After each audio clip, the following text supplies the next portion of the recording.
Headlines: World Food Programme organizations have entered Tigray region on Saturday. Gurage zone's unanswered request for statehood ensued yet another stay-at-home protest in its capital. Good evening, ladies and gentlemen. I am Yabsarang Dumsaka from African Renaissance Television Services with tonight's news. Stay tuned. Two World Food Programme organizations have entered Tigray on Saturday. One of the organizations entered Mekelle city with cargo including 2 oil tankers, while the other entered Shire with food. Brukas Seggit has more on the matter.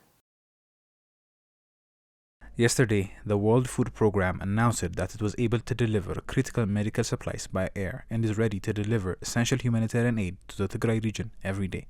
On the other hand, the ICRC recently conducted a test flight to Shire. This flight was the first 2 years after the conflict broke out. Before the committee made this flight test, it had announced that the vehicles loaded with relief materials that it had sent for the first time had arrived in Mekelle.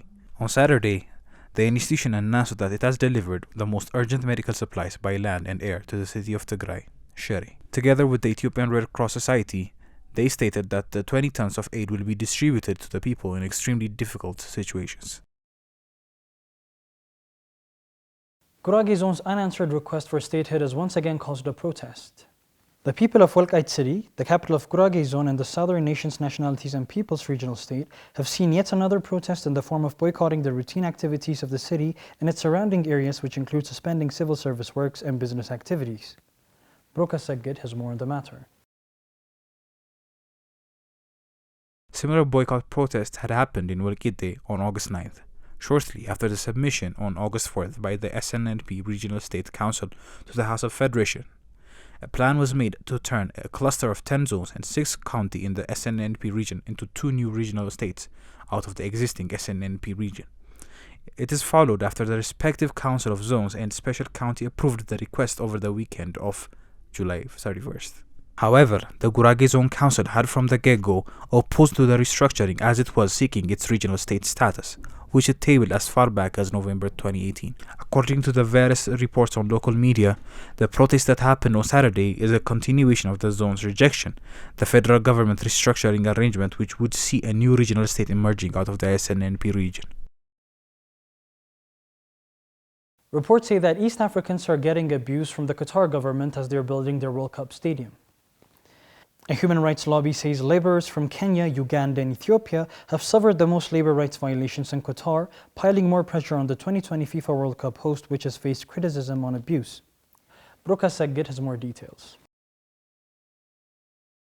As Doha concluded the opening ceremony, the Business and Human Rights Resource Center issued a statement citing data that showed African workers had been subjected to at least 63 cases of labor right abuses in Qatar between January 2016 and November 2022.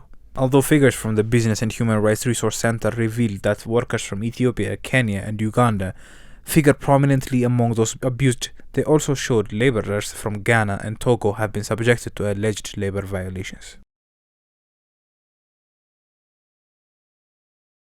Ethiopia has started exporting electricity to Kenya after a week-long testing of a new transmission line.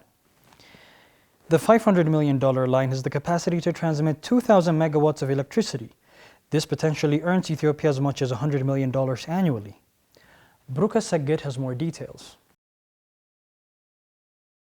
The Ethiopian Electric Power Company said on an email statement that Ethiopia has completed activities to ensure uninterrupted and reliable transmission of power, and it is expected that similar activities will be implemented by Kenyan side.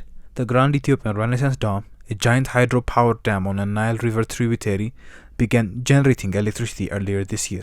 This project is seen as one of the main keys for economic development.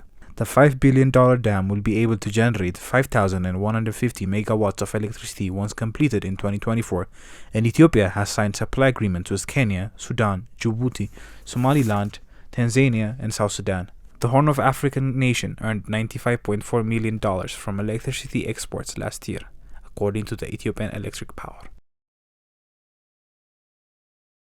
Now on to news from abroad. North Korea threatens an all-out nuclear response to U.S. aggression. North Korea has threatened to use nuclear weapons to counter threats from the United States hours after test firing an intercontinental ballistic missile. Brukas Seggit has more details. This latest escalation happened as the UN Security Council prepares to convene an emergency session on Pyongyang's actions. The United Nations Security Council, at the behest of Japan, South Korea, and the US, have gathered to discuss North Korea's latest missile launch.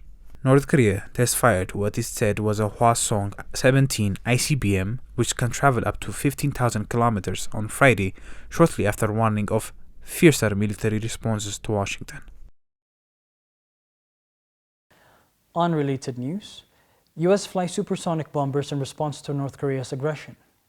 The US military on Saturday responded to recent missile launches from North Korea by flying 2 supersonic bombers alongside South Korean and Japanese warplanes. Bruka Segged has more on the matter. On Friday, North Korea drew international attention yet again by testing an intercontinental ballistic missile capable of carrying multiple nuclear warheads and with a range that could reach anywhere on the US mainland. The US and its regional allies shunned the move made by North Korea and accused Pyongyang of attempting to destabilize the region as it looks to bolster its nuclear program and gain geopolitical prowess through its military advancements.